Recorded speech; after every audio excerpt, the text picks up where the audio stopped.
todos. Bom, primeiramente, queria chamar ao palco aqui Jô Vasconcelos, Gustavo Pena, por favor.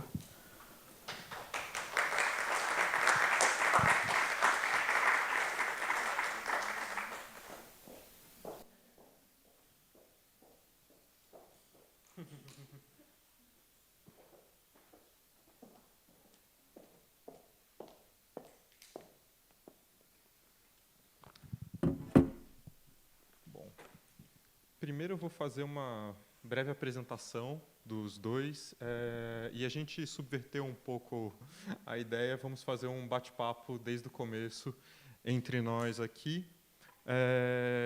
Bom, começando pela Jô, né, que é formada pela Escola de Arquitetura da UFMG, com especialização em restauro e conservação de monumentos e conjuntos históricos. Foi uma das fundadoras da revista Pampulha, né, e publicou vários livros sobre a sua obra. Foi parceira de trabalho e de vida do grande Aulo Maia, com quem fez o projeto da Capela de Santana do Perro do Morro, que hoje faz parte do acervo da Casa da Arquitetura, em Portugal.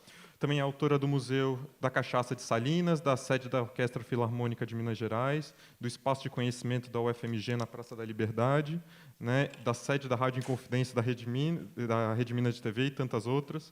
Atualmente é assessora de Arquitetura, Urbanismo e Paisagismo do Circuito Cultural da Praça da Liberdade, né? E aqui está o Gustavo Pena, também formado na Escola de Arquitetura da UFMG, né, onde lecionou também por 3 décadas, né. Seus trabalhos foram expostos na Bienal de Arquitetura de Veneza, São Paulo, Buenos Aires, Belgrado. É membro do Conselho Curador da Fundação Oscar Niemeyer e da Fundação Dom Cabral, né. O Gustavo é autor de projetos como o Expo Minas, o Monumento à Liberdade da Imprensa, o Memorial da Migração Japonesa na Pampulha, o Museu de Congonhas do Campo e a Escola Guinhá, cujos desenhos e documentos originais também foram doados para a Casa da Arquitetura e agora fazem parte do acervo lá em Portugal. Tem publicações em várias revistas nacionais e internacionais, como a Habitare, a Monaco, Architecture Record, a Wallpaper, a Suma, entre tantas outras, né? Para mim é uma grande honra, uma grande alegria estar aqui conversando com vocês dois, né? Nos conhecemos ano passado, lá em Minas, né? Na época da Casa da Arquitetura.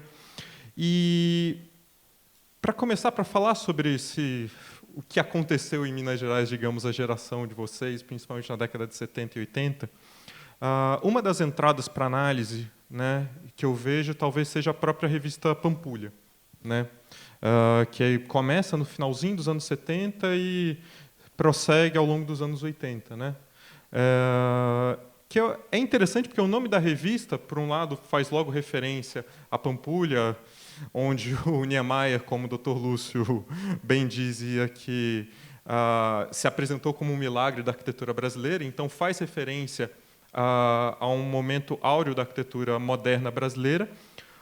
Porém, a linha editorial de vocês era uma linha muito aberta, muito virtuosa, que olhava muito para o que estava acontecendo no mundo, né? Não era somente a arquitetura moderna, mas tinha uma visão muito ampla do que era o pós-modernismo, do que era o debate mundial naquele momento. Talvez como poucas revistas e poucas publicações naquele momento faziam, né? E isso, de certo modo, eu vejo, né, é possível ver nessas primeiras obras de vocês muito claramente, as reverberações, tanto na Escola Guinhá quanto na Capela, elas são bem emblemáticas desse momento, né?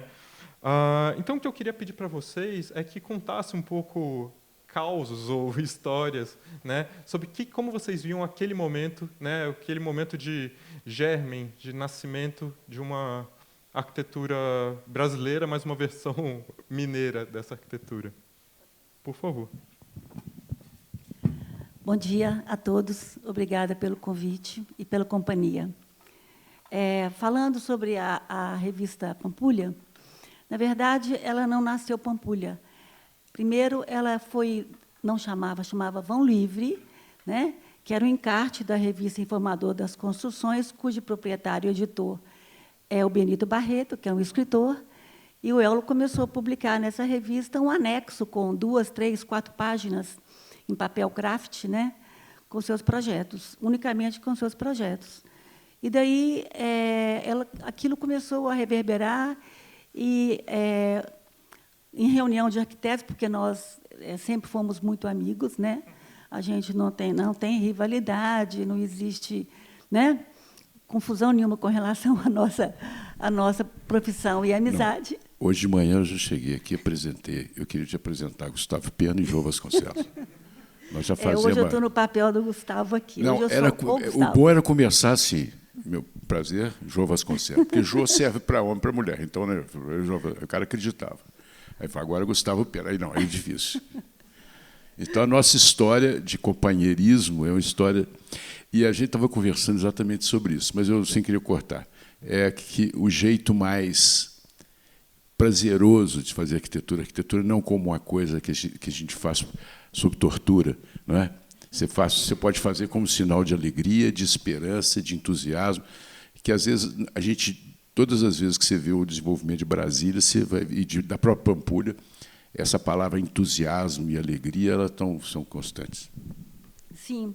Vai, Gustavo. Então, com o crescimento da Vão Livre, interesse das pessoas pelos projetos publicados, resolvemos, então, fundar uma revista, e nós éramos uma equipe de aproximadamente 20 arquitetos no começo, e a ideia era publicar projetos, não projetos mineiros, de arquitetura mineira, mas projetos feitos em Minas, né, pelos arquitetos que ali habitavam, né? Então, nós fazíamos... na verdade, era um trabalho artesanal, era uma loucura, a gente virava noites e noites, porque não existia ainda a computação, a gente colava, cortava, quando tinha que consertar, tinha que cortar, colar com pinça, era uma loucura, aquilo já era assim, varava noites fazendo aquilo, fora o chá de cadeira que a gente levava para conseguir patrocínio, porque nós não tínhamos condições financeiras de fazer sem E o porquê patrocínio. dessa revista é interessante. O porquê da Vão Livre é porque a gente não tinha visibilidade nenhuma. Quer dizer, a arquitetura que se fazia em Minas era totalmente desconhecida de qualquer arquiteto do Brasil. Era feita em Minas para mineiro e circulava ali mal e porcamente. Então, essa questão de que eu dou ao Ello, por exemplo, como o corajoso, o grande,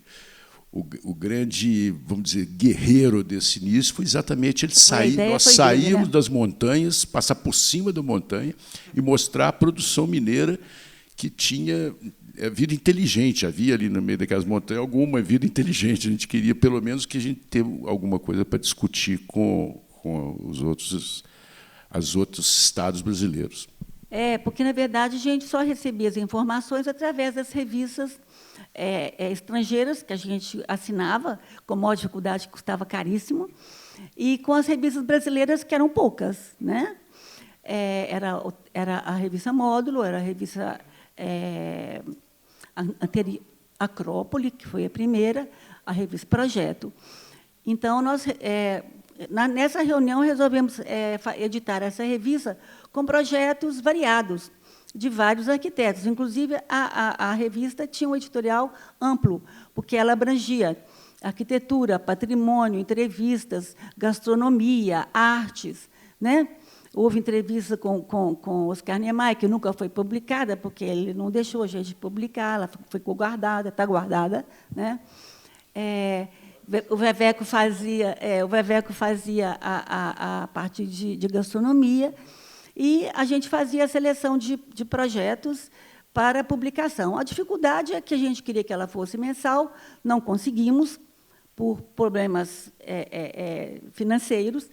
Ficou bimensal, depois ela ficou trimestral, depois ela foi saindo à medida que dava, até 83, 84, que a revista terminou. Mas ela difundiu muito a arquitetura feita em Belo Horizonte, Minas Gerais, principalmente para o Nordeste. Uhum. Porque a gente também não tinha contato com o que fazia no Nordeste, o que fazia em Minas. Então, a gente teve muito convite para viajar, para lançar a revista. Conhecemos grandes arquitetos pelo Brasil afora, através da revista Pampulha. Então, ela foi assim uma abertura. Ela foi o nosso barco. Uhum. Né? Foi super bacana fazer. Sim. Não, eu concordo plenamente com isso. Me dizer o seguinte: o que se fazia em Minas a revista Pampulha chegou um pouco tarde, né? Porque tipos assim como Cid Horta, Eduardo Mendes Guimarães, o próprio Humberto Serpa e outros tantos arquitetos que são fundadores de uma escola, uma linha de pensamento, que provocaram, que estimularam, eles não tiveram não foram conhecidos por outras escolas no Brasil. Alguns não quiseram participar da revista Pampulha. Mas é interessante isso, quer dizer, a gente tem uma série de gerações, quando a gente quer contar aquela história do Brasil, dos 90 anos de arquitetura do Brasil, às vezes a gente vê que existem pessoas que ficaram na história escondidas atrás de uma montanha pequena, de uma serrinha, e não foram vistas, entendeu? Então, e não é por isso que deixaram de ser importantes, porque elas foram fundamentais. A revista foi importantíssima porque ela virou uma plataforma de contato com os outros arquitetos do Brasil. Foi um momento interessantíssimo de união dos teóricos, dos pensadores, dos teóricos de arquitetura com os arquitetos de produção de escritório. Essa questão dos artistas plásticos de Minas, como Amilcar de Castro, Marcos Coelho Benjamin, são surgidos pela revista, junto com a revista. Foi muito importante essa coesão. Jorge dos Anjos, né, porque eles ficaram todos amigos. Era como se não existisse fronteira entre a produção artística dos artistas plásticos e a nossa produção. As festas eram comuns. Uma festa de arquiteto estava cheia de artistas plásticos e festa de artista cheia de arquitetos. E músicos, era a época do Clube da Esquina, com Milton Nascimento, todo mundo junto. Se você for voltar no tempo, você vai ver que eles todos estão lá, continuam sendo nossos amigos e podem contar histórias juntos. No caso, por exemplo, do Fernando Brant, tem uma música, Vevecos, Panelas e Canelas, que foi feita por um arquiteto, não é por um veveco, mas é festejando aquele jeito mais alegre do arquiteto mineiro, sabe? Eu acho que é do arquiteto Gambá. Vamos dizer que o nome Gambá é o nome que aconteceu com o veveco, Ello e tal. Eu me inscrevi, eu era gambazinho novo, assim, já entrei lá no meio da gambazada. E o Gambá é a história do Gambá cheira outro, um Gambá cheira outro. E o que significa é que era um grupo de pessoas que gostavam da noite, gostavam da boemia, gostavam desse papo de botequim e faziam arquitetura com alegria. Então, era o que eu queria complementar. Sim, e várias equipes. Daí surgiram a união de algumas equipes, né, que fundaram escritórios, participávamos de concursos, chamávamos outros colegas da revista para fazer concurso. Então, foi uma época assim, de muito movimento, né, na arquitetura em Belo Horizonte, principalmente em Belo Horizonte, apesar de que tinha também muitos projetos publicados do interior de Minas. E a revista, enquanto durou, ela foi assim, nos levou a muitas cidades, a muitos encontros, a muitas escolas de arquitetura, que criou muita expectativa com o lançamento das próximas. E, finalmente, a revista ela feneceu. Né? Aí todo mundo foi saindo, a equipe foi dissolvendo, cada um com sua vida profissional, seus caminhos, e, finalmente, ficamos só nós três, o Ello, o Silvio e eu.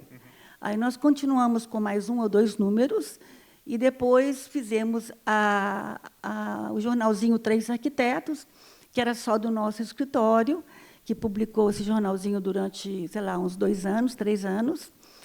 E depois nós também dissolvemos o escritório, ficou o Ello e eu, e nós fizemos os dois arquitetos.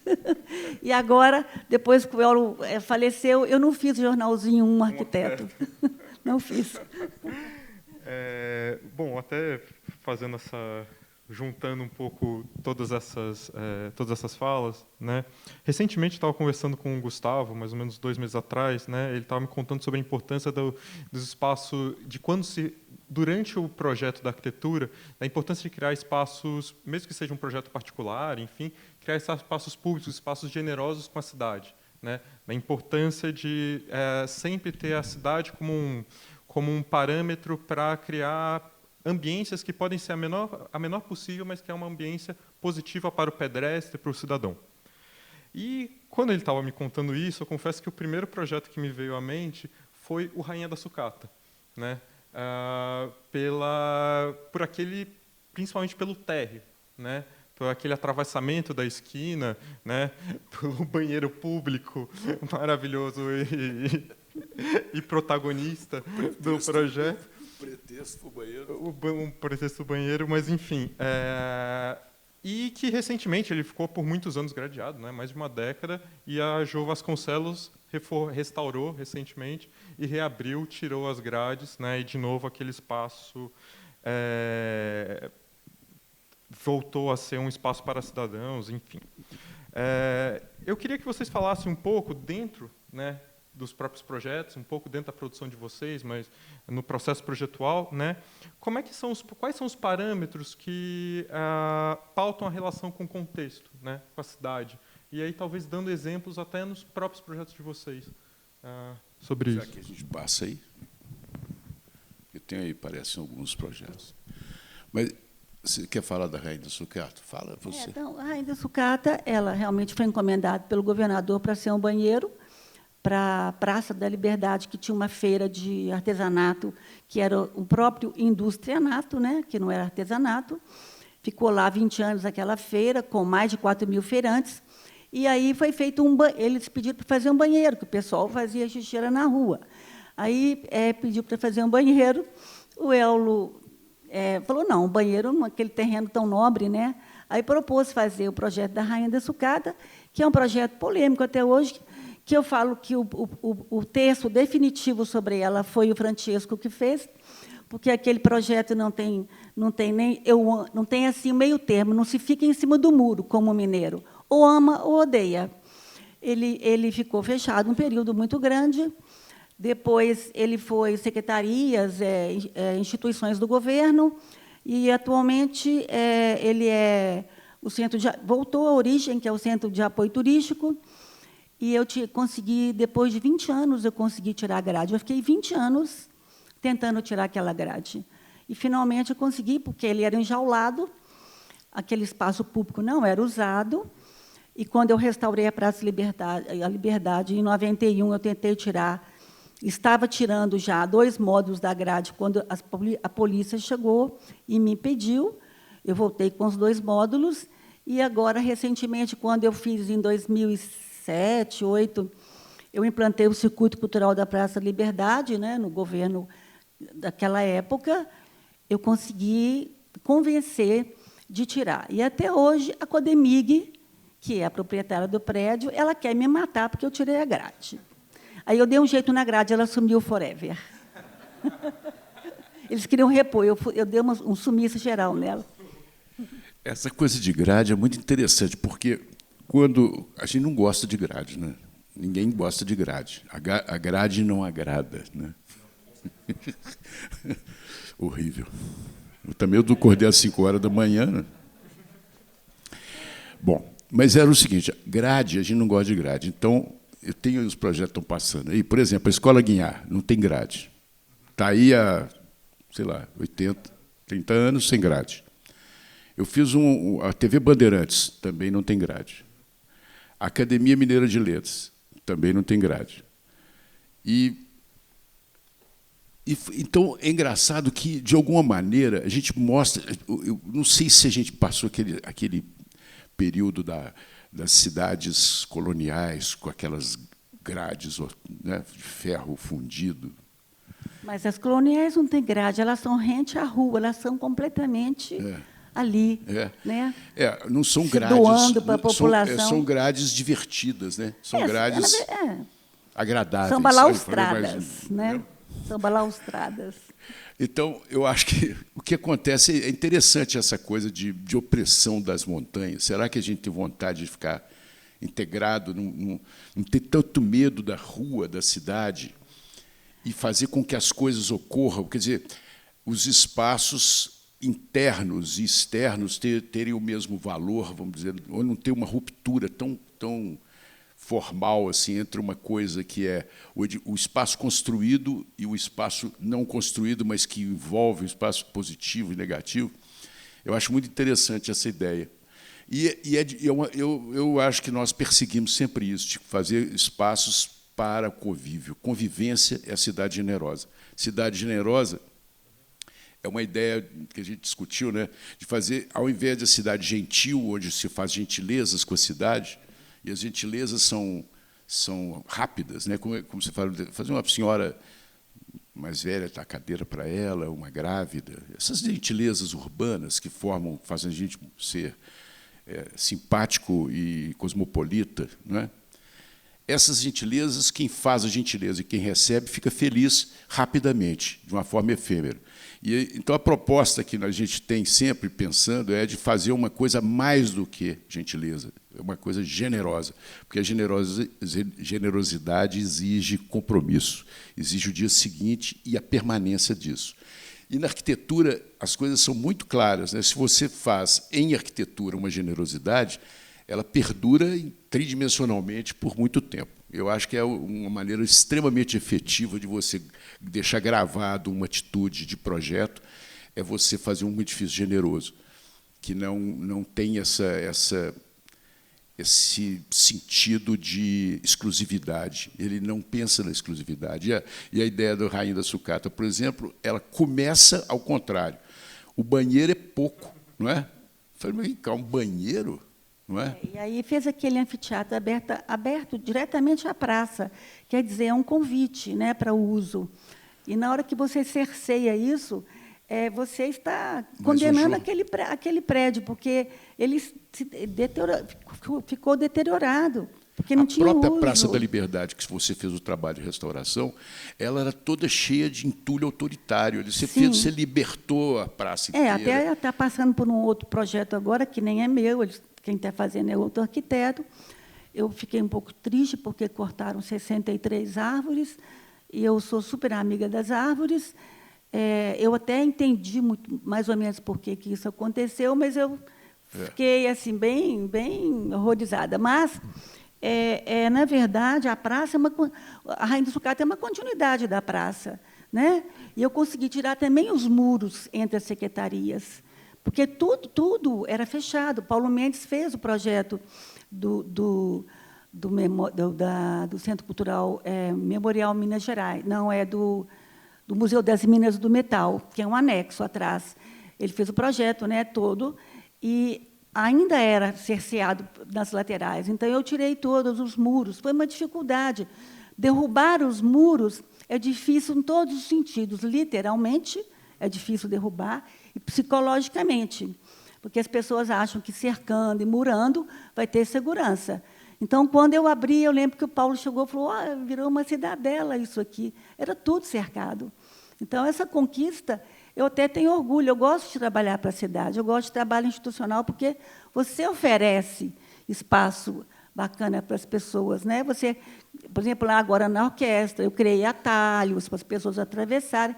Eu acho que é uma maneira de você colaborar com a cidade, porque, no dia a dia, você faz projeto ou de uma casa, ou de um prédio residencial, tal, fica tudo muito para clientes especiais. E, quando você trabalha com a comunidade, é outro departamento. Você oferece muito mais coisa e tem um retorno muito mais legal, eu acho.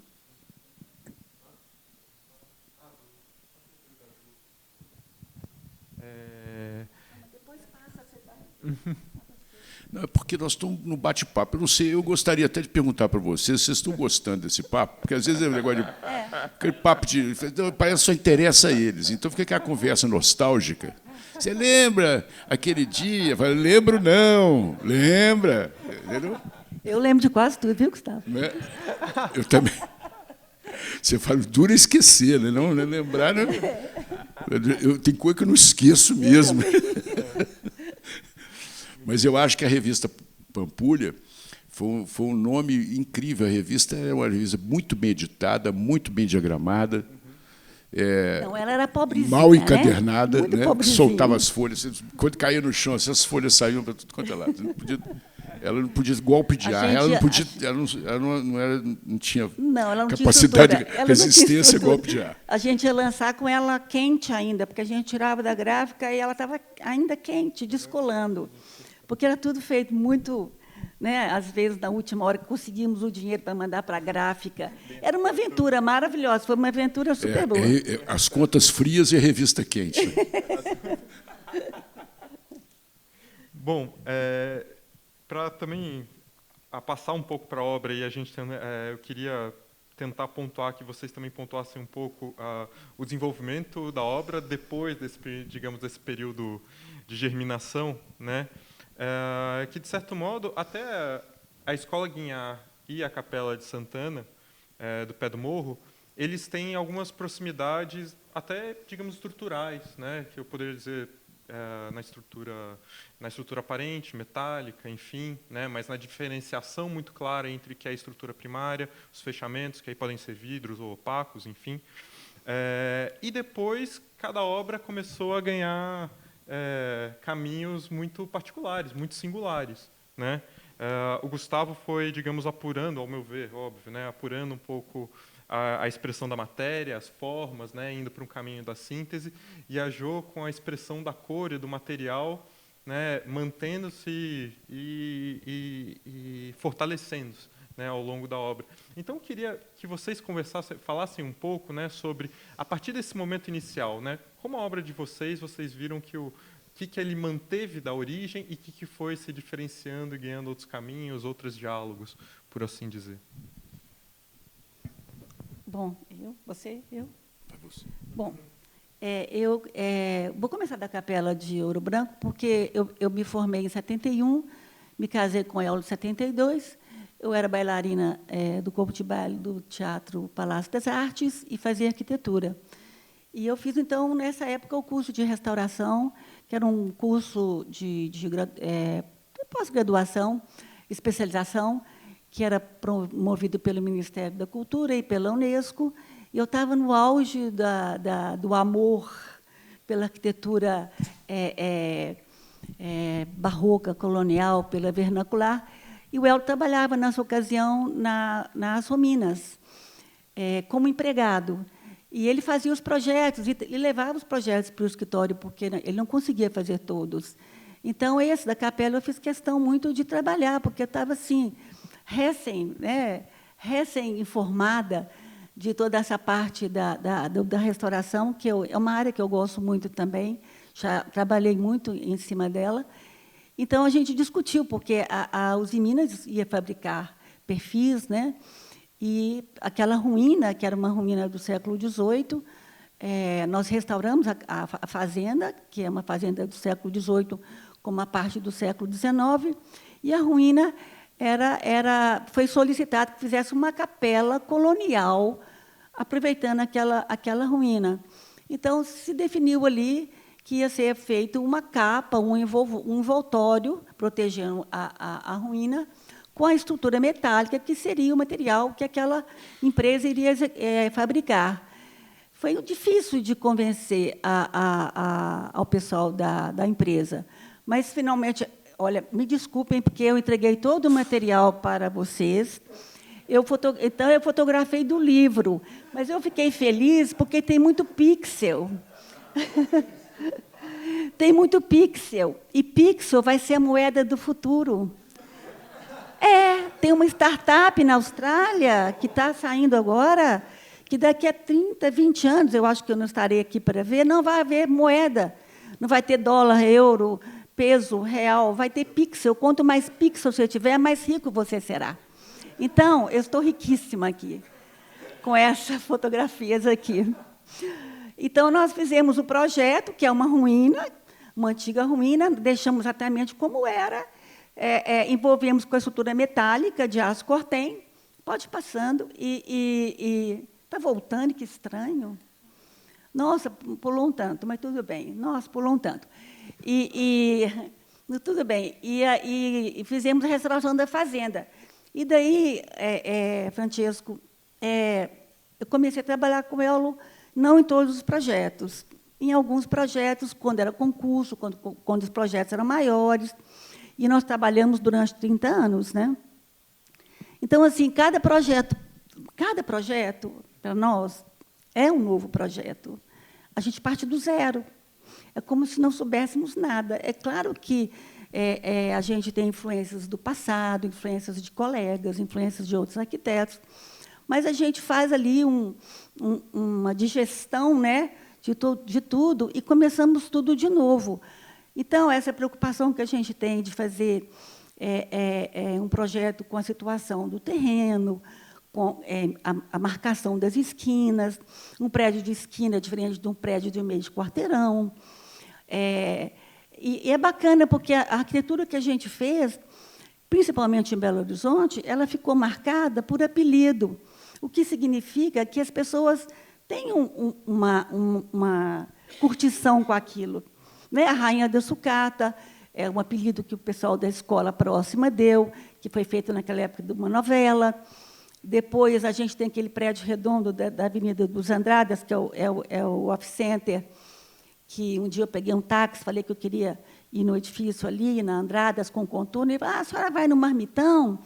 Eu nem sabia que os taxistas têm aquilo como referência, como Marmitão. É muito legal isso. Então, assim, a arquitetura, a gente trabalha com muitos materiais, os materiais que a gente tem próximo, a gente usa os materiais da região, as cores da região, a gente respeita o entorno, a gente sempre preocupou com o meio ambiente, nossos projetos normalmente não precisavam e nunca precisaram de ar-condicionado, que a gente sempre trabalhou com a insolação, com o cruzamento de ar.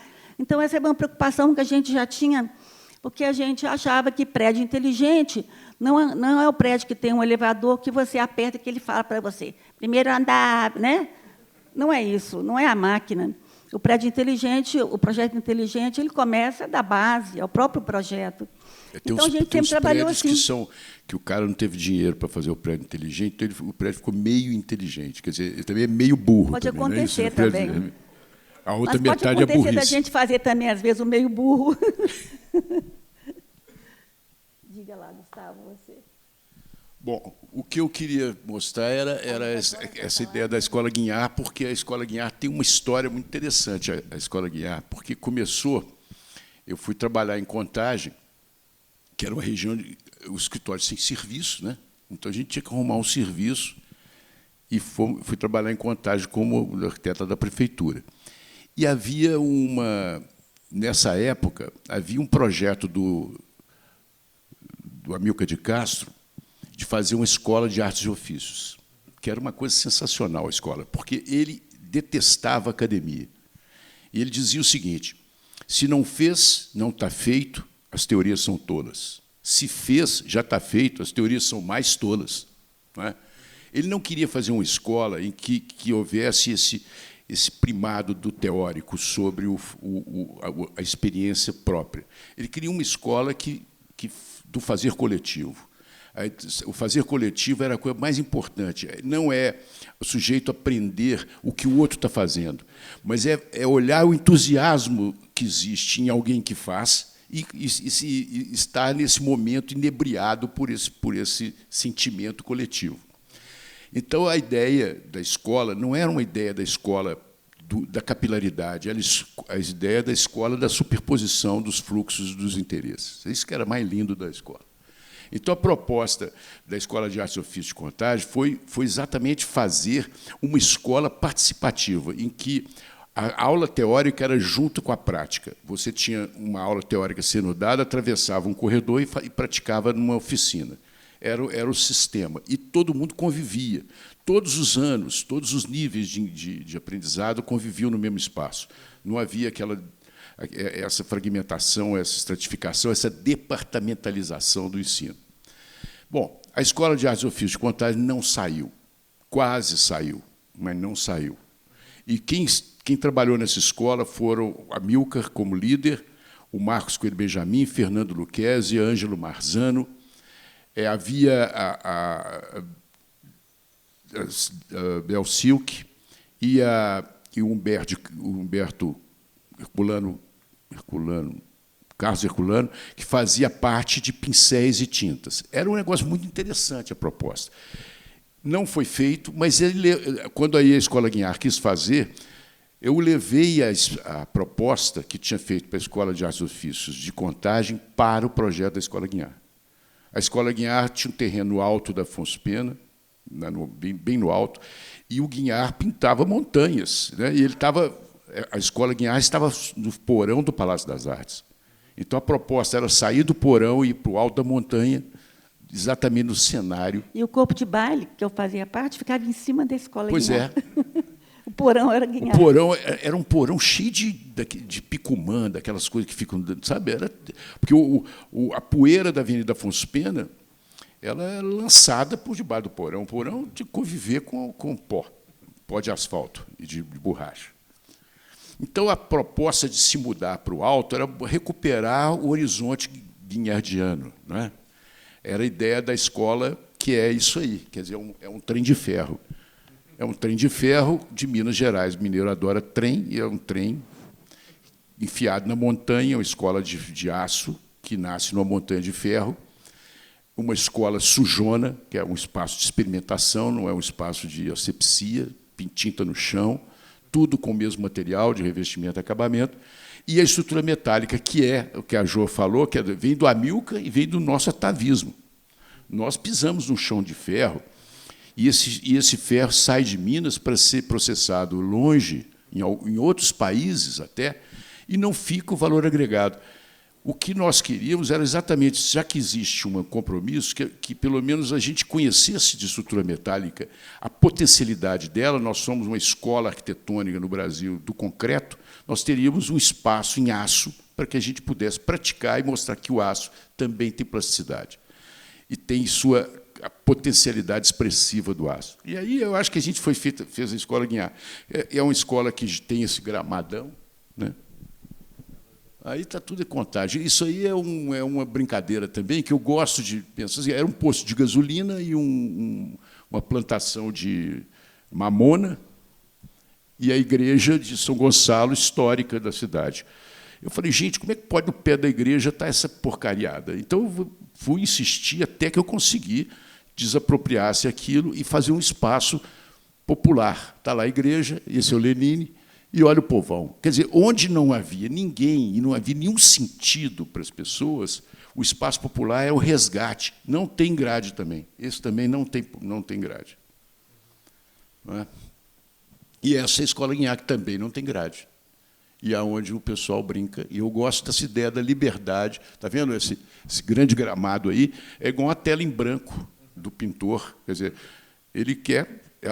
A tela em branco é uma pergunta, não é isso? E o gramado é a metáfora da tela em branco, do espaço vazio que tem que ser preenchido com alguma coisa, talvez até a nossa própria corporeidade ou a nossa relação de convivência, não é? Ela tem que ser preenchida pela nossa ação, pela nossa atividade.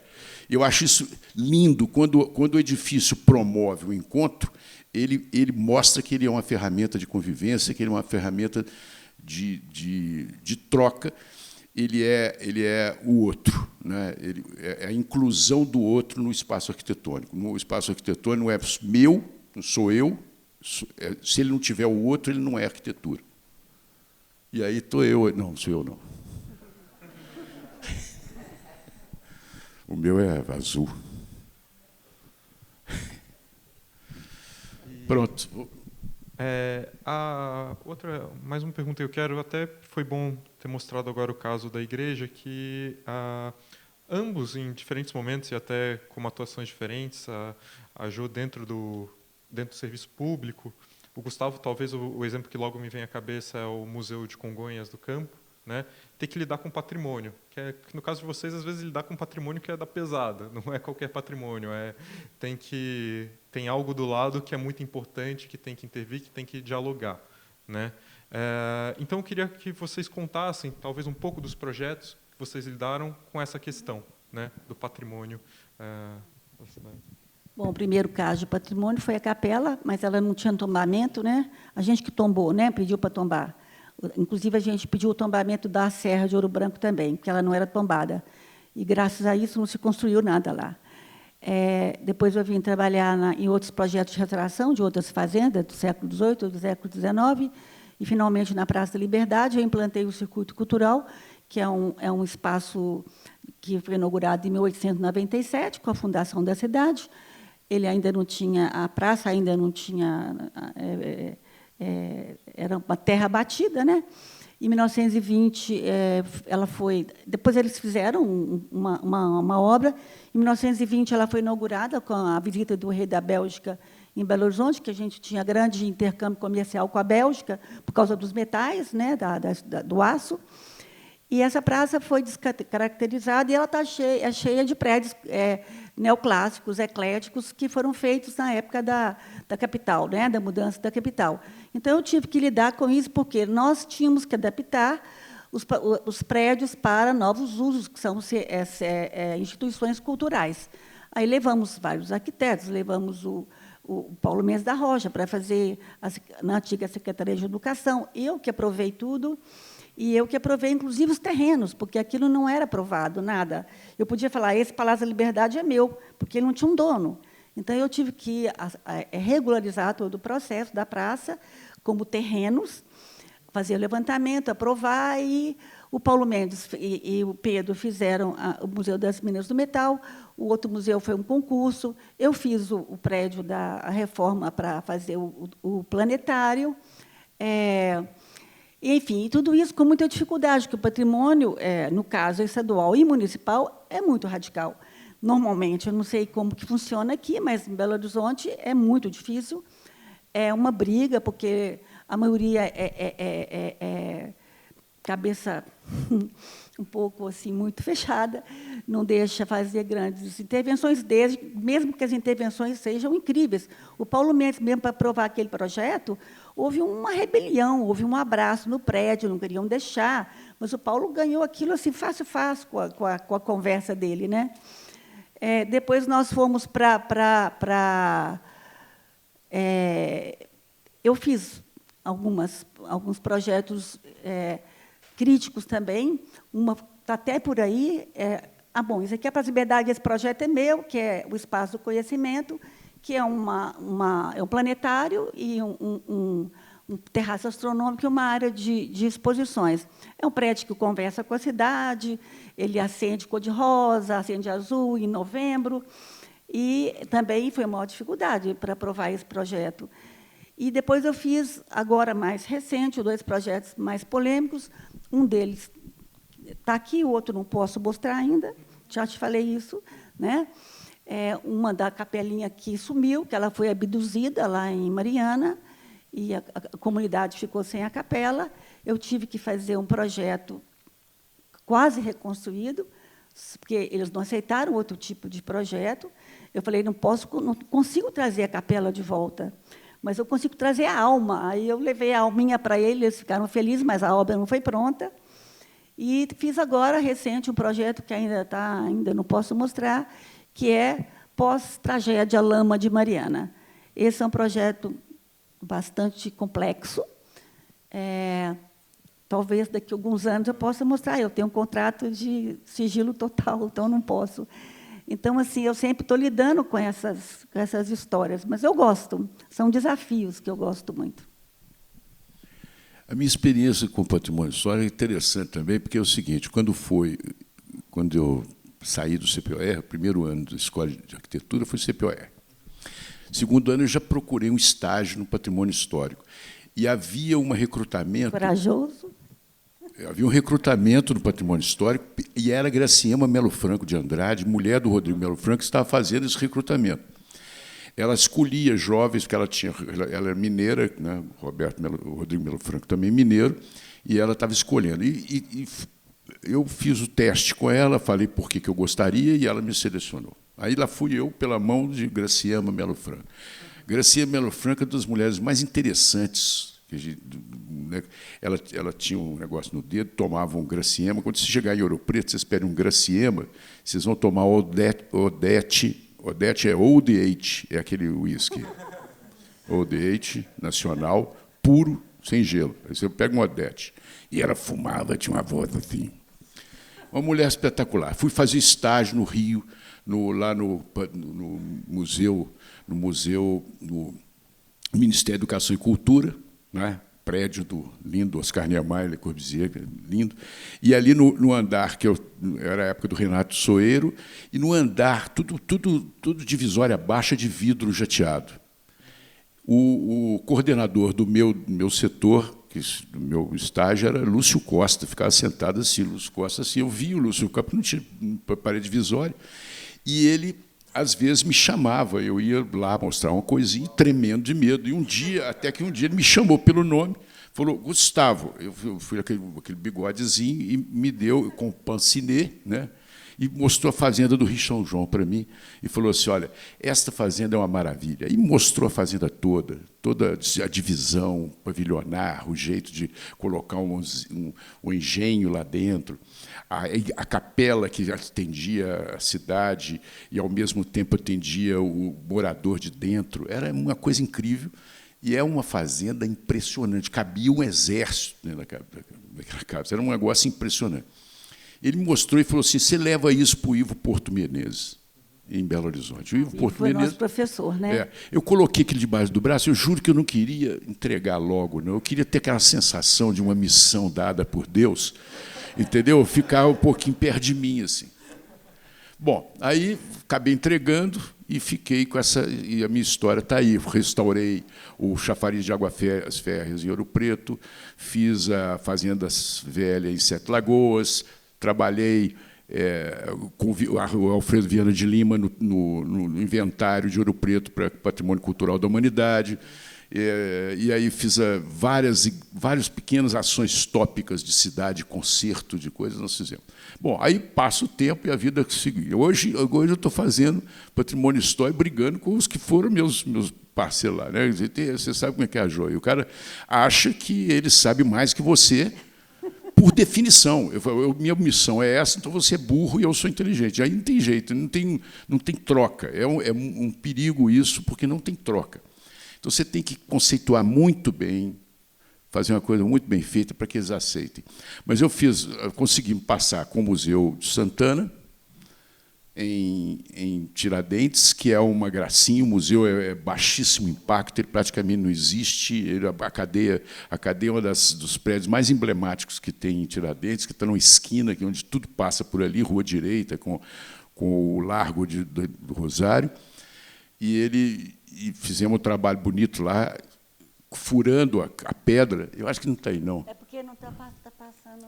Era o seguinte, como a cadeia tem degraus acima do nível da rua, não dava para você colocar uma interferência, uma rampa para deficiente, uma coisa para acessibilidade. Então, eu pensei em colocar o lote do lado, que já iria fazer parte do museu, como o espaço de acesso. Então, eu entro o mais baixo possível. Aí, entrando o mais baixo possível, eu consigo uma plataforma, e essa plataforma vai nivelar com a base, o baldrame, século XVIII, da cadeia. Aí nós temos um corte nesse baldrame, e ali você entra dentro da cadeia, você entra dentro do espaço da cadeia. Retiramos aquela terra, colocou o elevador e a escada, e pronto, você tem acessibilidade total no museu. Então, fizemos o Museu de Congonhas também, que foi um concurso, o João participou também. Eu participei, mas ele ganhou. E continuamos amigos, não é não? Com certeza. Mas nós fizemos um prédio, eu fiz um prédio de baixíssimo impacto também, porque tem um amigo meu que você conhece, que está aí, que chama Aquiles Coelho Maciel, que é uma das pessoas mais inteligentes que eu conheço. Você conhece ele, Miguel? Guilherme? Foi meu colega. Ele é muito engraçado. Ele fala o seguinte, ele tem uma voz assim, meio velada, Gustavo. Ele fala assim, entendeu? Então ele falou assim, Gustavo, existe a arquitetura do sim, a arquitetura do não e a arquitetura do talvez. Eu acho interessante essa ideia, porque a arquitetura do sim é aquela que Casa da Música no Porto, né? Coisa niemairesca, assim, instala a arquitetura onde ela está. Ela esquece do entorno e estabelece a sua presença. A arquitetura do não é aquela que se omite tanto que você não consegue nem identificar o que tem arquitetura. E a arquitetura do talvez, que é quando tem que aparecer, aparece, quando tem que sumir, some. E eu acho mais interessante, no meu modo de pensar, essa, porque ela é mais temperada pelo sentimento, pela sensibilidade. Então, nós fizemos esse negócio lá, em Congonhas, e quando um fotógrafo do Valor Econômico foi lá fazer uma reportagem sobre o Museu de Congonhas, ele passou pela rua, chegou um pouco antes, falou assim, engraçado, eu passei e não consegui ver esse museu.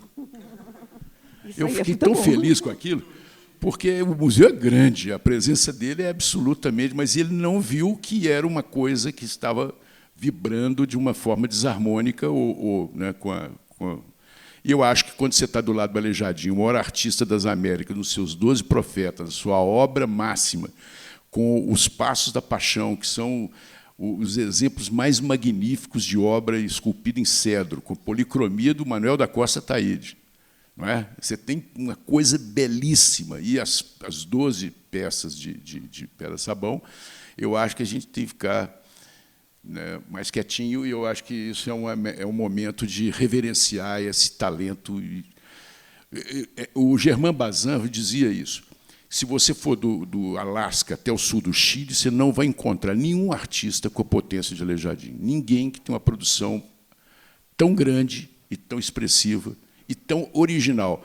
Disseram os poetas nossos modernistas que ali está estabelecido o modernismo brasileiro, as bases da arte moderna brasileira estavam ali começando já no final do século XVIII.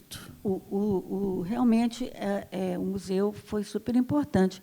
Agora, a minha opinião, com relação aos profetas, eu sou a favor da retirada dos profetas da onde eles ficam e colocar as réplicas. No meu projeto, eu defendi isso, Gustavo, porque eu acho uma loucura aquilo que está acontecendo. Por mais que a UFMG está fazendo pesquisa sobre pedras, está tentando passar o negócio que eu chamo de gororoba, porque aquilo é uma gororoba que passa que não adianta. Então, eles estão super desgastados, já sem dedo, sem forma. A minha expectativa é que um dia eles vão para dentro do seu museu e para lá fora, para o adro, que se faça as réplicas. É a minha opinião. Mas vão ser assim, parece que a mudança de postura já aconteceu. Porque e hoje a gente revolta, vê o seguinte, quer dizer, deixar, né? A pedra-sabão está aí há 300 anos exposta. É a primeira vez que tem pedra-sabão exposta. Não é? Tudo. Então, existe o quê que está aumentando? A chuva de pedra. Não é? Vento. Chuva de granizo. Vento. Os ventos têm poeira e já são abrasivos. Aparecem líquens na superfície da pedra que são corrosivos. E aparece o canivete, continua funcionando numa pedra-sabão, e apareceu o selfie com o profeta. Esse é que é o pior selfie. O pior é o selfie com o profeta, porque o profeta tem mais ou menos a estatura normal. Aí você sobe no profeta, tira um selfie com... Virou moda, selfie com o profeta. Tem que bater nas pessoas lá para... Outro dia subiu, lá em São João del Rei, subiu um carinha lá, parece que é japonês, estudante lá, subiu no portal da igreja de São Francisco de Assis e derrubou um anjo do Aleijadinho. Pensa bem. É uma falta de conhecimento, de informação. Ele era um... Como é que é? Um parkour, né? Né?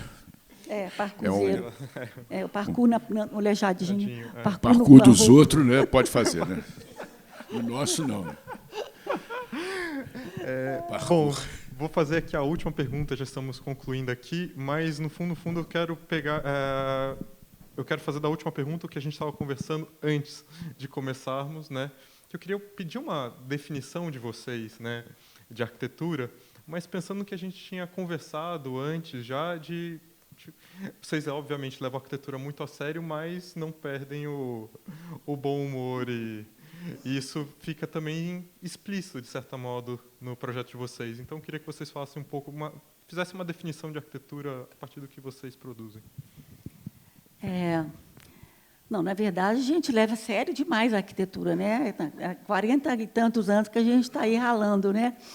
Leva tão a sério que a gente a única coisa que a gente faz na vida é arquitetura, né? Dorme, come, almoça, o tempo inteiro é arquitetura.